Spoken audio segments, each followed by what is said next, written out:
At first, it looked like Bashar al-Assad was following the same failed script as other Arab dictators, blaming the violence on outsiders and saboteurs.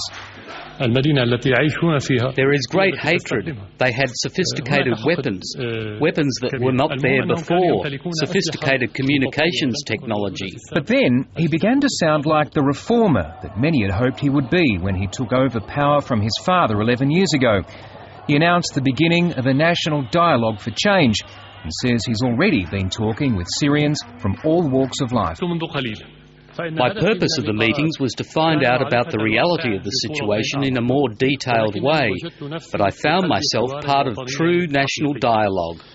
There were promises to reform the mass media, to introduce a multi-party political system, even to change the constitution, and to do it all within months. But Bashar al-Assad has probably left it all too late.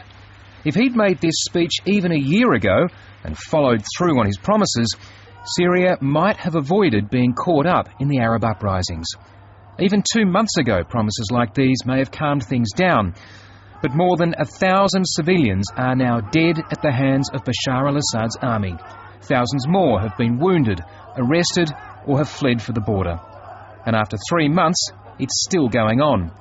So when Syrians watching the speech in Turkey heard their president's calls for them to come home, they were sceptical. All these things are lies, full of lies.